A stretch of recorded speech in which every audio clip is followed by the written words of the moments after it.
With that, I'm going to pass this to our speakers and let them take it away. First, I'll introduce Andrew Jesse for Tradeshift and let him continue to introduce himself. Andrew? Thank you, Natasha. Welcome, everyone. My name is Andrew Jess. I work with Tradeshift. I'm responsible for their fintech platform and our global banking alliances. So really working on helping to connect our banking partners with our customers. And with that said, I'll hand over to Roger to quickly introduce himself as well. Hello everybody, my name is Roger Sutter. I'm the Group Treasurer of Kuehne Nagel and I'm talking to you from Switzerland. In my position, I'm also responsible for working capital, which includes all debtor and creditor related processes. I'm looking forward to show you in this presentation a bit more on what we developed here in Kuehne Nagel. This is Bob Cohen, and I am Research Director for Ardent Partners. We are a research and advisory firm that specializes in the source-to-pay space. My specific area of expertise in the practice that I lead covers the e-payables, business commerce network, supply chain finance, working capital management, and travel and expense areas. I'm pleased to be here and look forward to a great conversation today. Thanks, Bob. Thanks, Roger. Well, we've got an action-packed agenda for you today, and again, welcome everyone. To kick off the agenda today, Bob from Ardent Partners is going to help us set the stage in terms of what is supply chain finance and who's involved in the successful implementation of supply chain finance programs.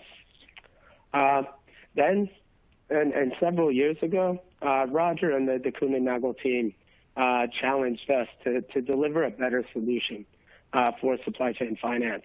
So what I'll do today is talk you through some of the general opportunities and challenges we were trying to solve for as a part of that program.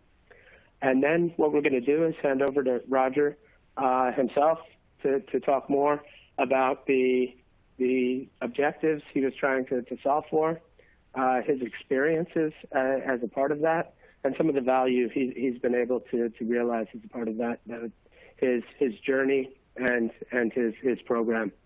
It is worth noting that Roger's team has been in front of several peer-reviewed panels when it comes to this supply chain finance solution, and he's been highly commended on several occasions for use of technology in innovation and the value that these programs have been able to deliver. And finally, we're going to hand it over to you, the attendees, to ask any questions you may like of the panel here today. So without further ado, I'm going to hand it over to Bob from Ardent Partners to help us set the stage. Great. Thanks, AJ. And as AJ mentioned, what AJ and I are going to do is going to talk about the who, the what, the where, the why, the when of supply chain finance, what it is, when to use it, who's involved in it. And then once we give you that foundation, Roger's going to come in and show you how it actually works in reality. So I think this is a great combination of the two. And without further ado, let's start off with what is supply chain finance and give you a definition of it. As you can see on the screen here, supply chain finance refers to a set of solutions that's available to optimize cash flow for both buyers and suppliers. It often involves discounting of account receivables and financing confirmed accounts payable. What's important to remember from this definition is that it involves both buyers and suppliers. It's not one group doing something in a vacuum that doesn't consider and take into account the needs, wishes, and desires of the other groups. So that's important. Supply chain finance is meant to be a win-win situation. So when we take a look at what we call the payment dilemma, let's take a look at why the need for supply chain finance exists in the first place. A payment dilemma exists between suppliers and buyers. Suppliers, on the one hand, want to get paid as soon as possible for the goods or services they provided to the buyer. Suppliers want to reduce their days receivable outstanding. Buyers, on the other hand, want to extend the payment terms, or DPO as it's commonly referred to.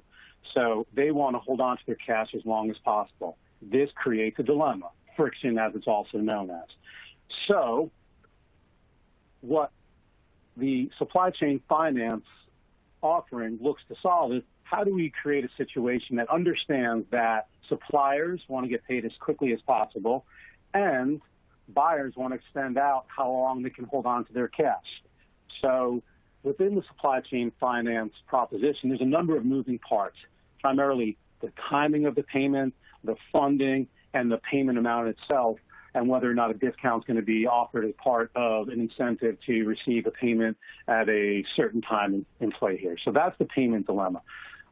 It's something that exists. You need to understand that going in. We need to understand the situation, both sides of the equation. And once we understand both sides of the equation, then we can begin to work on solving this and presenting a solution and offering that solves both needs and creates that win-win situation, which I mentioned previously. So supply chain finance needs to help both buyers and suppliers improve working capital. It can't be a situation where the buyer extends out terms so far that it causes problems within its supply chain. That doesn't help anybody. And I've seen situations in my career where the buying organization extended out the terms without thinking about the impact on their suppliers. And what they realized was, because the suppliers came to them after the fact, was they were actually putting the suppliers in peril financially because they couldn't pay their suppliers. They couldn't buy the goods they needed to provide the goods and services to the buying organization. So these things I mentioned, you need to look at how do you improve working capital for both sides of the players here, or both players involved here. The suppliers, how do they get their money quicker? And the buyers, how do they improve the return on the investments that they have? So it may be a surprise to some of the folks out there, or maybe not. But from research that was recently done, over 50% of S&P companies now use some form of supply chain finance to support their suppliers and optimize working capital. You know, as we see typically with new offerings, many times they're adopted by larger organizations that have more people to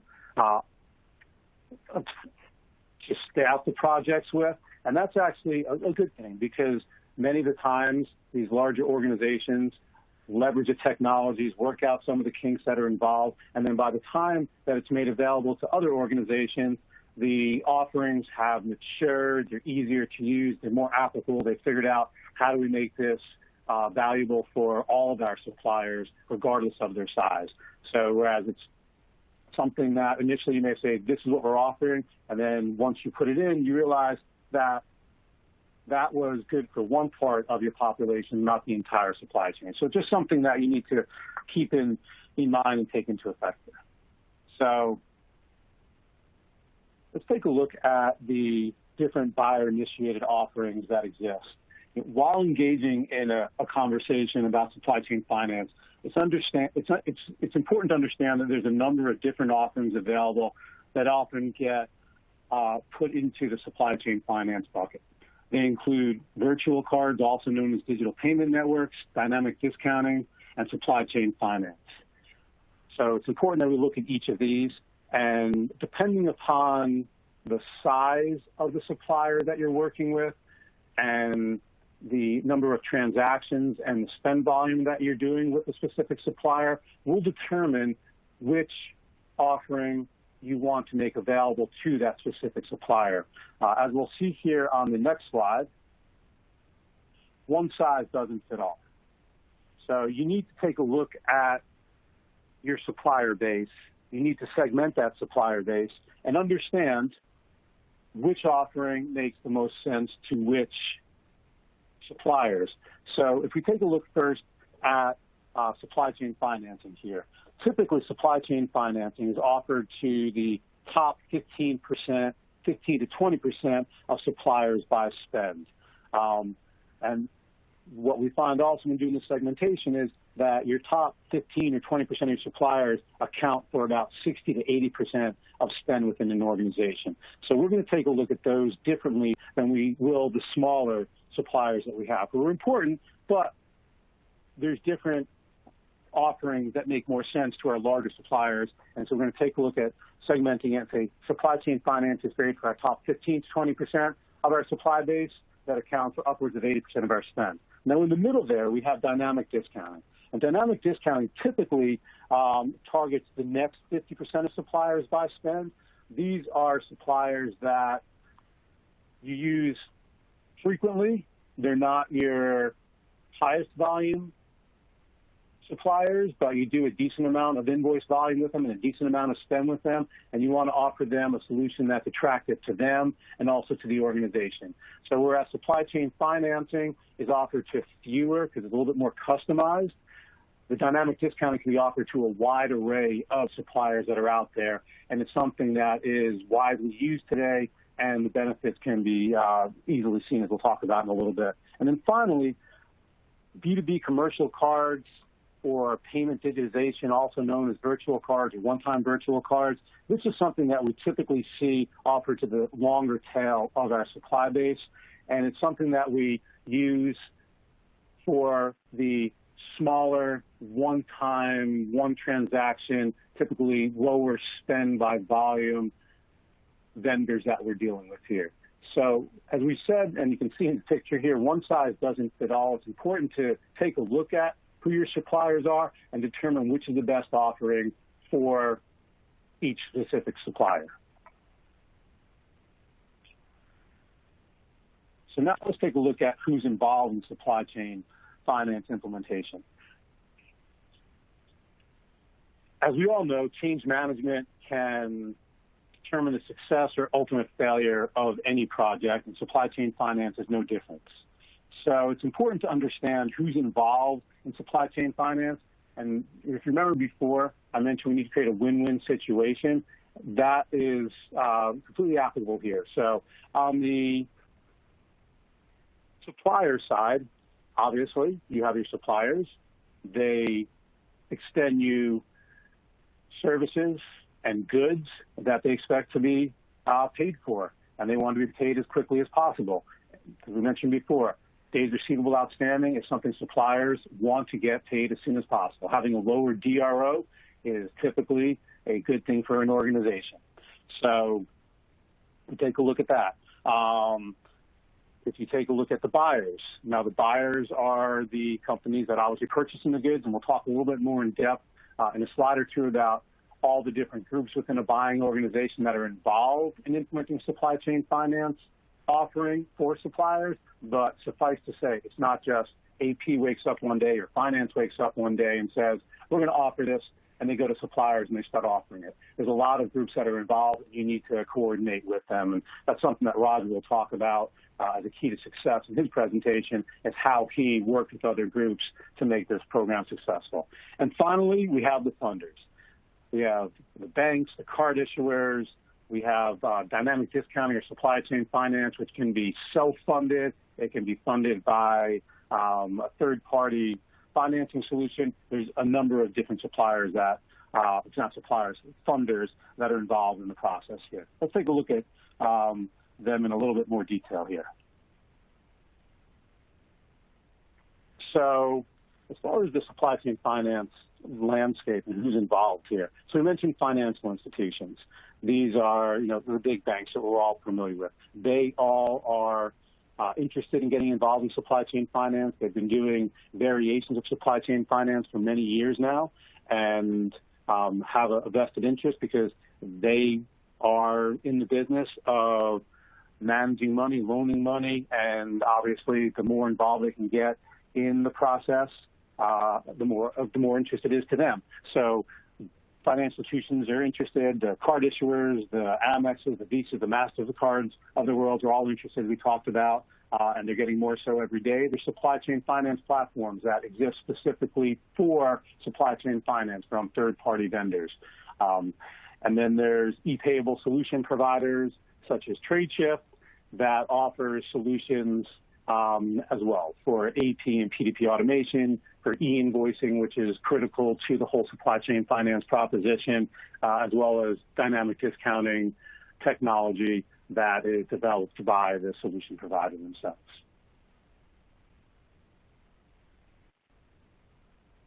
So before you can begin a supply chain finance initiative, there's certain requirements. If you remember before, I talked about on the buyer's organization, there's many groups that are involved in setting up a supply chain finance initiative, and they include Treasury, procurement, AP and finance, the business units, and then also the funding partners. So it's important that when setting up a supply chain finance initiative that all of these groups are collaborating with one another. AP needs Treasury involvement to make sure that the cash is on hand. Finance needs to get involved because they need to understand the rate of returns on the money that it's getting and many other things. Procurement needs to get involved because they are typically the owners of the relationships with the suppliers. So anything that impacts a supplier, procurement needs to be involved. So everyone needs to work together and say, here's why we want to do this. Here's why it's good for our organization, and here's how it's going to benefit your suppliers. So collaboration is key. The second requirement is automation. Your AP department and the e-payables process needs to be automated. If invoices are still arriving in paper format or being passed around and manually approved and manually entered into an ERP or general ledger, that is not a recipe for success, and it's not going to afford a supply chain financing offer to an organization. So e-payables automation, where invoices are delivered electronically, they're received into an AP automation solution, which can then automatically route the invoices around for approval, apply certain business rules, are all requirements of this. And then finally, once that invoice has been received and approved, the file gets ready for payment of that invoice. It needs to get sent over to the supply chain finance partner, whoever's dealing with this initiative, so that it's available to them so they can then offer a deal to the specific supplier that you're offering there. And then part and parcel to this is spend visibility. So it's great that you've automated, but now you need to understand your spend and who to offer which option to. You need to understand the impact of cash management on your organization as well as the supplier organization. So you need to have spend visibility into what's going on, what money's coming in, what's ready for approval. All of these different things are critical to the whole process that's here. So finally here, before I pass this over to AJ, take a look at some of the supply chain finance benefits that we have here. First and foremost, it's intended to optimize working capital management by extending DPO for the buyers, days payable outstanding. So we have terms transformation that go on when you have days payable outstanding. So we want to make sure that the return that the buying organization is getting is beneficial. Secondly, most organizations have payment terms that are quite varied. Contracts are done on an individual basis, agreements are made, and you may have suppliers that are paid, net 10 days, net 30 days, net 60 days, net 90 days, whatever it may be. There may be some discounts offered. What a supply chain finance initiative does is you examine your entire payment terms for your entire supply base, create harmonization, and make sure that you're getting the best return on your investment that you can. So before I talked about maximizing the return, if you're offering one vendor one set of terms and another vendor another set of terms, you're not maximizing your potential up there. So it does a great job of harmonizing the payment terms, and that has a huge benefit on the organization. It also helps reduce debt and improve equity by implying these principles that are here. We also increase the relationship or improve the relationship we have with suppliers. It's a win-win situation. Suppliers are now able to get access to their cash sooner, and they can take that money and then invest it back into their organizations. So it's a win-win situation. You have a better return on your capital, and the suppliers get their money faster and are able to reinvest that. So once again, it's creating that win-win situation there. And when you have suppliers that are more financially stable, that are happier, you have better suppliers that want to work with you as opposed to working with one of your competitors there. So it has that advantage as well. So it helps to strengthen the relationships you have with your suppliers and ultimately strengthen your organization overall. I know I've run through a lot of information quickly here. I'm going to pass this over to AJ, who is now going to talk a little bit about what's the opportunity with supply chain finance. Thanks, Bob. When you talk about some of the opportunities that are available in supply chain finance, I don't think you can underestimate the last benefit that Bob mentioned there. Just the business relationship improvement between parties helps on so many levels, and that's one of the largest, maybe call it intangible benefits, because you can't easily quantify it, but one of the biggest benefits of a lot of these supply chain finance and early payment programs. If we drill this down to more of a kind of a hard dollar savings level as well, about a year or so ago, we did a benchmark on a sample set of customers that we've been working with, and looked at kind of where are the opportunity savings that companies are realizing through the deployment of these different complementary solutions. When you look at it from an accounts payable automation perspective and driving lower operational costs, increased visibility and control, and driving faster cycle times, there's a substantial opportunity for margin improvement within the large buying organizations. When we talk about some of the supply chain finance initiatives, there's a good amount of opportunity to be had from releasing additional working capital and freeing up cash flow for the business to be able to invest in different areas. And the value of having access to that cash to help grow the business and reduce supply chain risk can offer substantial savings for companies as well. And I'd say one trend we're seeing more and more of these days as well is companies using supply chain finance programs to help free cash and liquidity and get cash to suppliers as quickly as possible. But when some of that cash and that liquidity is freed, they're able to allocate an additional set or an additional cash pool to help offer early payments to other forms of suppliers as well, with utilities like dynamic discounting.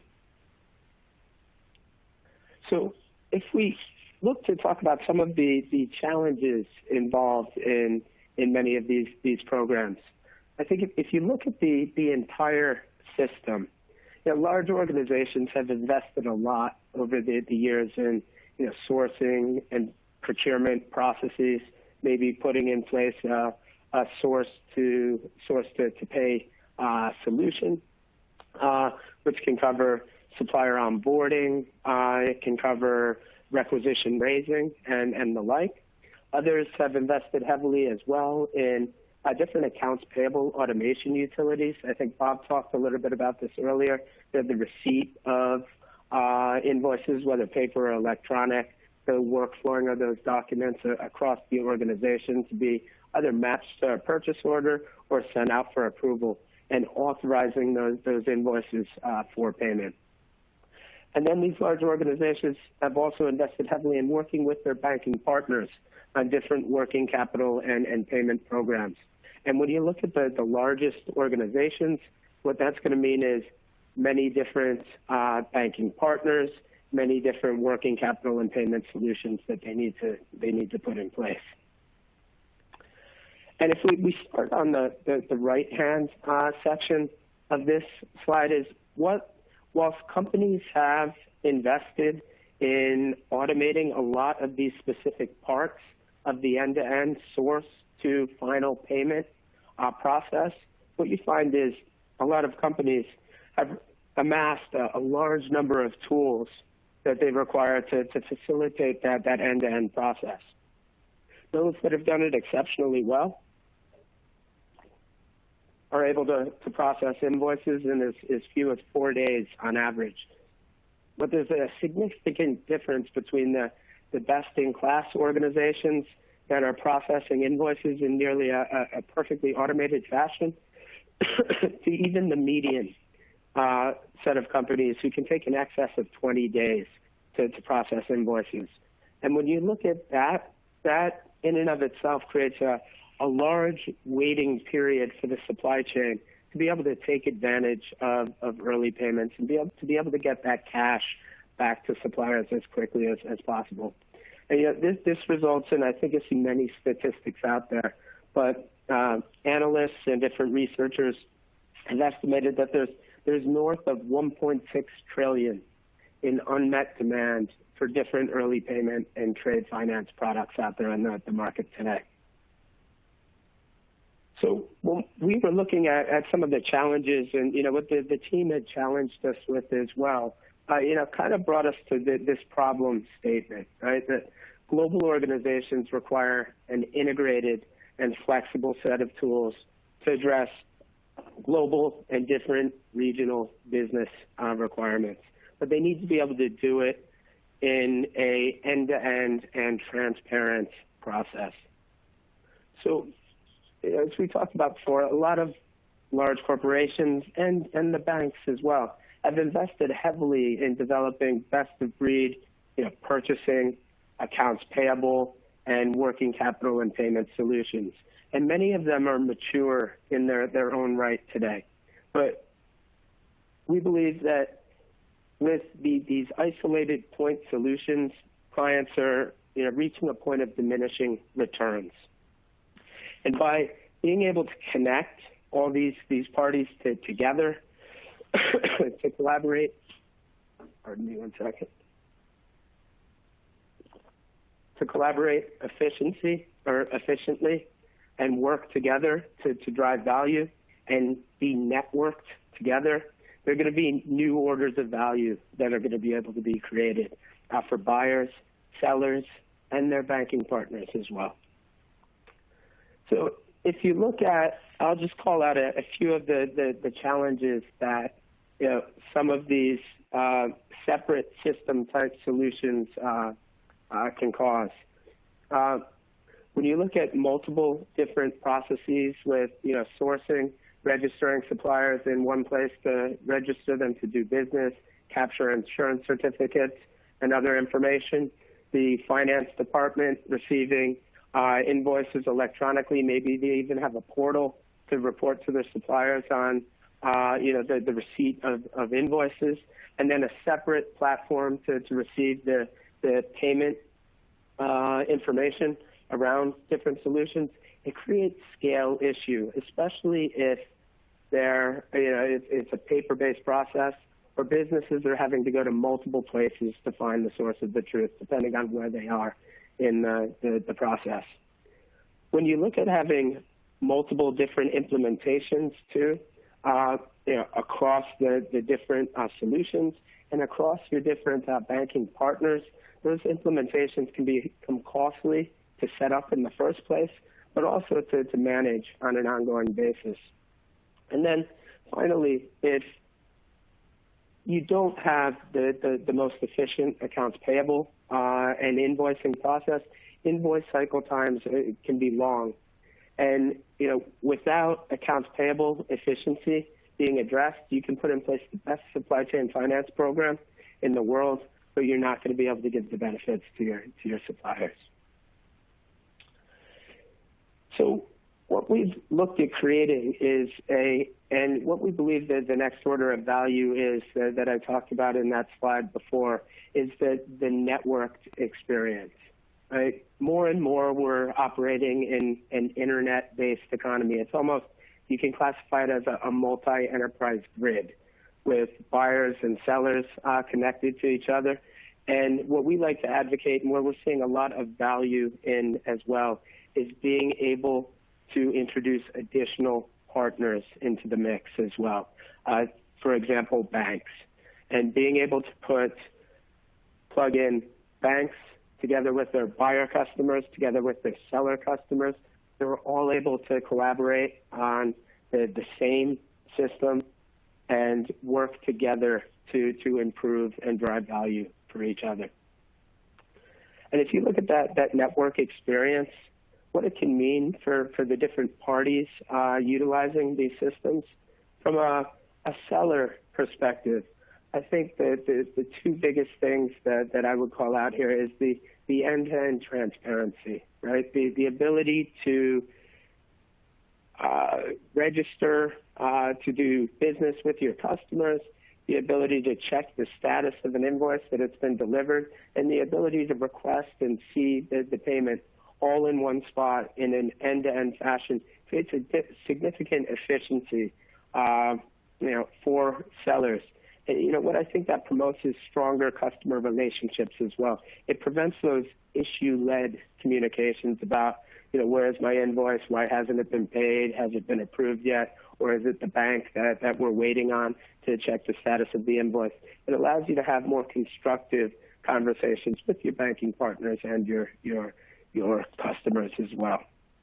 From a buyer perspective, having that networked view of the world, you're easily able to connect with your sellers, give them that assurance that you've received your invoices, and you're able to work with the banking partners that will help to support and grow your business. And you're able to collaborate together to drive the most appropriate solutions. And then from a banking perspective as well, you're able to now connect directly in to your buyers and your sellers' purchase to pay and order to cash processes. So many times sellers and buyers have to step out of their process or have these manual offline file-based interfaces that are almost become black holes.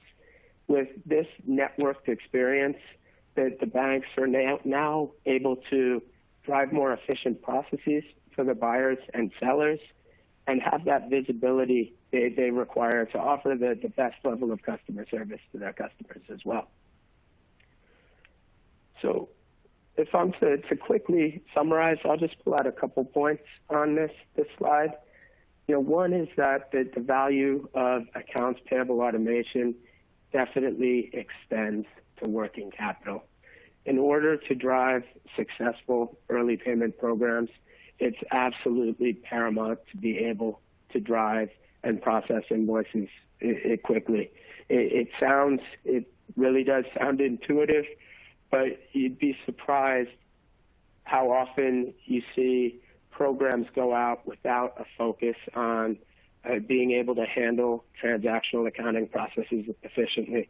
And when you start from a point where you do not have efficient processes, you're immediately behind the 8 ball in terms of building that trust and credibility with your supply chain.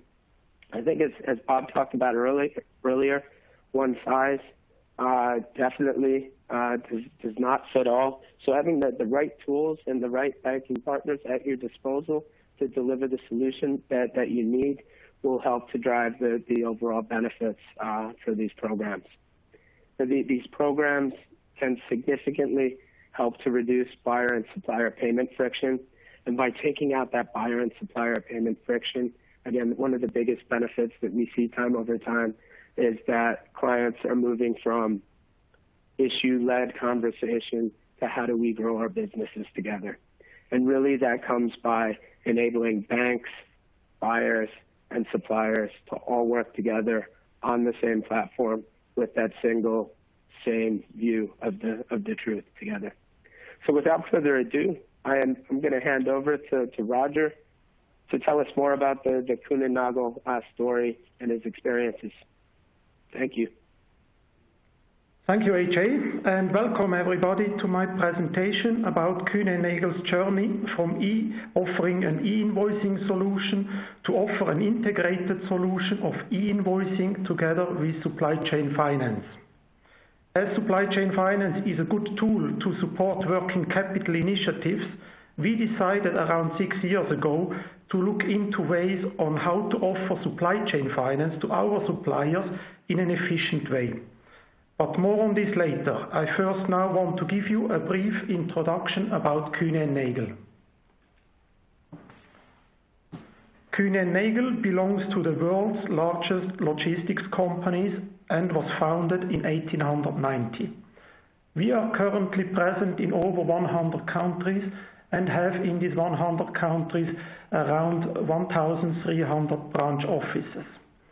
When we look at the financials in 2017, we had a net turnover of around 19 billion Swiss francs, that's about the same in US dollar, and had total assets of 7.5 billion. At the end of last year, we employed around 79,000 employees. Kuehne Nagel is organized into 4 business units. which represent the main modes of transportation plus logistics.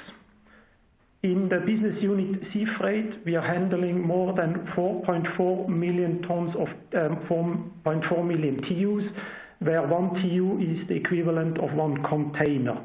To put that a bit in comparison, the world's largest container ships can carry around 20,000 containers.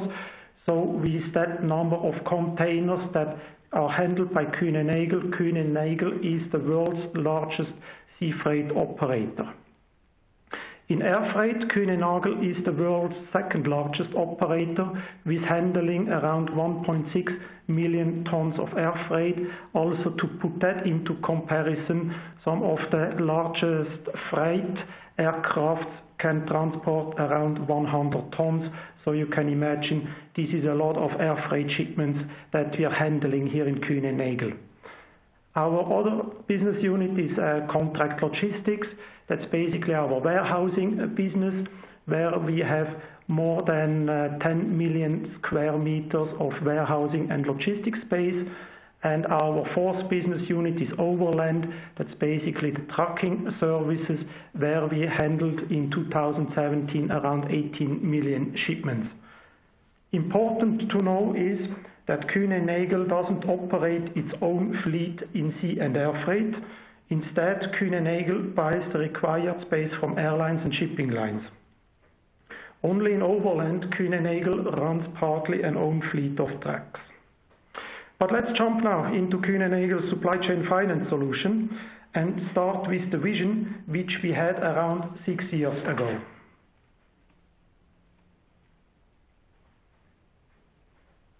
For a longer period already, Kuehne Nagel was faced with a changing working capital environment where our customers were demanding longer and longer payment terms. Where in the past it was normal that a customer paid Kuehne Nagel in around 30 days, we are now often faced with demands for payment terms of 90 days or even longer. We therefore also had to start to demand longer payment terms from our suppliers, but realized quickly that some of our, especially smaller suppliers, don't have the financial strength to grant Kuehne Nagel longer payment terms. So we started to look at early payment solutions, which would allow our suppliers to get access to cash earlier at good conditions. For us, it was also important that it is a solution which allows fast payments and is convenient to use for the supplier and also convenient to implement for Kuehne Nagel. So we came up with the following solution. Together with our e-invoicing partner Tradeshift, we concluded that we could actually leverage the already existing e-invoicing solution that we have built with Tradeshift a few years earlier by adding a supply chain finance solution on top of the existing solution. With this solution, we could offer our suppliers a fast and convenient way to handle invoices with Kuehne Nagel and didn't have a large IT implementation. Tradeshift was from the beginning very interested to expand the e-invoicing solution to include other services. It was more difficult actually to find a bank who was willing to run the supply chain finance program while sharing the related data with Tradeshift so that we could offer our suppliers an integrated platform which combines e-invoicing and financing in one platform and ensures fast invoice processing. But I will tell you more about the challenges that we faced later in the presentation. So how does our solution work in detail? This flowchart shows in the upper part the e-invoicing solution which we already had in place, and actually only the lower part is what we still build on top of the existing solution for supply chain finance. So with other words, we could leverage an already existing solution with Tradeshift and building on top our new early payment solution. Important to consider in this context is, however, that Kuehne Nagel has globally its own in-house built ERP, which allowed us to easily expand the program to other countries after the successful pilot. But let's quickly go through the individual steps that we see here. Basically, points 1 to 4 is a normal e-invoicing process that we have set up with Tradeshift. However, what I would like to highlight here for point 3, so during the approval process in Kuehne Nagel, we also have the possibility to accept PO invoices from our suppliers. So where we basically share with our suppliers a PO number and record the same details in our ERP. If then the supplier sends through that invoice with matching details that we have registered in our ERP, so with regards to amounts, quantity and other data elements, if that all matches, then the invoice is processed faster than an invoice that needs to be approved manually. And in these cases where a supplier sends us a PO number which matches our data, we actually can pay then our supplier within 3 days through supply chain finance. Because what happens then, as soon as we approve the invoice in the ERP, under point 4, you see a message is being sent to Tradeshift informing that Kuehne Nagel has accepted that invoice. As soon as Tradeshift receives that message from Kuehne Nagel that we have accepted the supplier's invoice, they pass on the message to Citibank, which is our funding bank for the supply chain finance program, and they immediately release the payment to our supplier. Then on the invoice due date, Kuehne Nagel is then debited by Citibank for that invoice. What I also would like to highlight on point number 7 is that through this integrated solution, our suppliers have always full access to their invoice status on the Tradeshift portal, so they can have a fully integrated solution where on the Tradeshift platform they raise the invoice electronically towards Kuehne Nagel and then constantly see the status of that invoice and also see all the supply chain finance related details on the same platform. So there is no need for a supplier here to log on still to a bank's platform to download any supply chain finance specific details, but a supplier of Kuehne Nagel can interact with Kuehne Nagel fully through the Tradeshift platform. But let's talk now a bit about the challenges that we faced during the journey. To my big surprise, the biggest challenge was at that point, so we're talking about 6 years ago, is to find a bank that was willing to share then data with a fintech company, so in our case now Tradeshift. At that point in time, many banks still wanted to operate their own platforms and were not willing to cooperate with other companies or basically fintech companies for new solutions or products. I think now over the last years this has changed quite a bit. Now I have the impression that many banks are more willing to share data with other parties, but at that point in time when we started with that project, only Citibank was willing to go through that journey with us to develop such an integrated solution which allows a supplier to see all details on one platform. Then the second challenge, as usual, is around legal topics. You can imagine there are a few contracts that need to be signed with the involved parties, and getting that also the legal departments discussing the liabilities of this solution took quite some time, but in the end we found a solution that works now as a template for any further rollout. So basically we only negotiated it once and now basically just have an addendum to the existing legal framework that we have agreed here.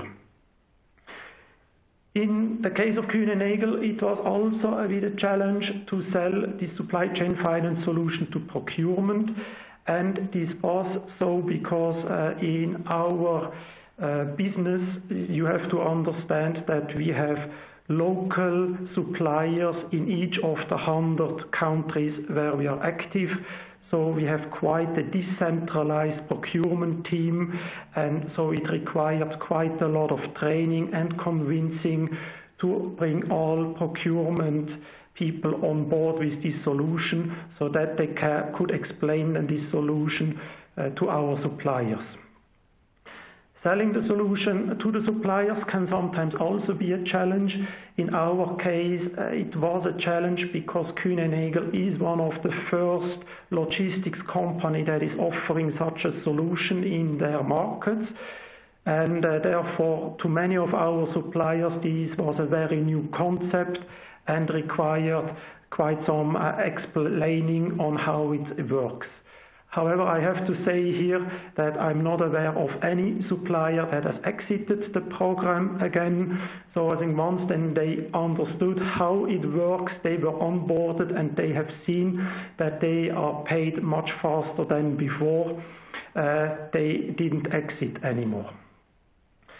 As we have the program running in Europe and North America, we were also confronted with a lot of different languages that needed to be supported for the contracts, but also for the onboarding support for the suppliers that Citibank has to provide.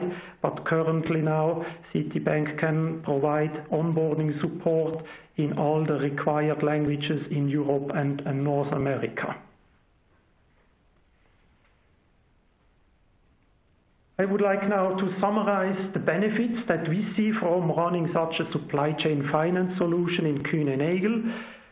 The big benefit on how we have set it up on this, in this integrated way is that we can offer this one platform to our suppliers where they can raise invoices to Kuehne Nagel, they see the status of the invoice, they see the status of supply chain finance, can download all details into their ERP again, all out of this one platform, and we see this is a very big benefit of the solution that we have developed here.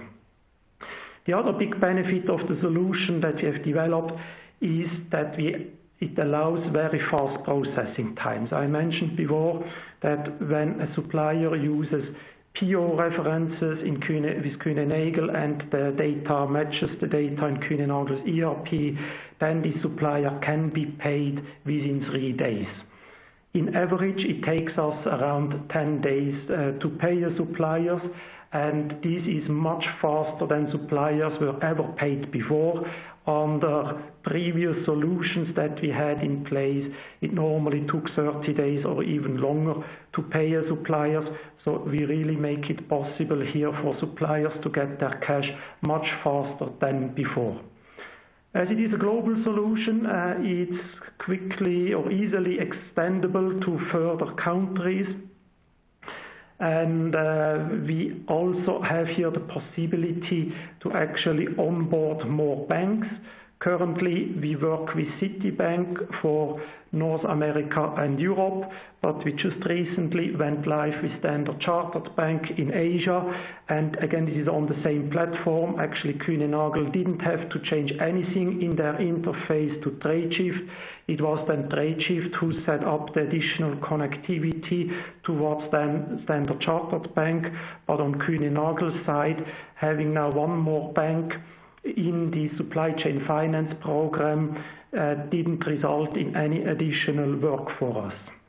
And I think the most significant benefit, as we already mentioned it a couple of times now in this presentation, is that this solution significantly improved the supplier's invoice to cash cycle. I come now already to my last slide, where I quickly want to show you where we currently stand and where we still see the program going. We are now live in 16 countries, Europe, North America, and this month went live in the first country in Asia. We have more than 400 suppliers live in these countries, and in average we process around 28,000 invoices per month. We are in the process of going live in more markets in Africa, Middle East and Asia. And from Citibank's side, I have heard that they are working on a solution which would simplify the onboarding process for the supplier so that a supplier would no longer have to send paper documents to Citi or paper contracts to onboard, but that this could all be done electronically. I'm now at the end of my presentation, and I hope I could give you some insights into Kuehne Nagel's journey from e-invoicing to supply chain finance. And with this, I hand now back to Natasha. Thank you very much. We did have a few questions come in. One of the first questions that we got is actually for you, Roger. What were you considering in considerations going through that when you were selecting your providers for this programs? How did you kind of figure out what you were trying to gather everything to create this initiative? Yeah, for Kuehne Nagel, it was important to create a solution which allows our suppliers to receive the money fast and in a convenient way. So therefore, it was obvious for us to expand the e-invoicing solution that we already started with Tradeshift and include in their early payment solution. Now, also I have to say Tradeshift was always very supportive in that development, in that journey that we went through. And as I mentioned, the more challenging thing was to find a banking partner supporting us here. But now also with Citibank, we found here a very good partner who was willing to start such a new product that we have developed here, where we can integrate e-invoicing with supply chain finance on one platform. So I think in the end it is important that you choose here partners or providers for the program that are willing to support your specific needs and allow in the end an efficient and fast processing tool.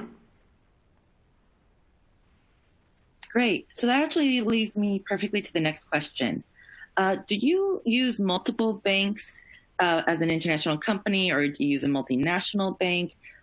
How does this process that you went through differ for somebody that is an international company versus if you're only trying to do this within your own country? We work globally with about 6 international banks and try to use these core banks also as our supply chain finance partners. But as I mentioned before, not many initially wanted to join the program. Now all of them want, as they see how successful it is. But initially it was just Citibank that we use now in Europe and North America. And as I mentioned now, a Standard Chartered Bank we use in Singapore. And as I mentioned before, many of our core banks were not really interested at the beginning, but I think now we have here a very good basis of banks that we work with and that we have here as funding partners for the supply chain finance solution.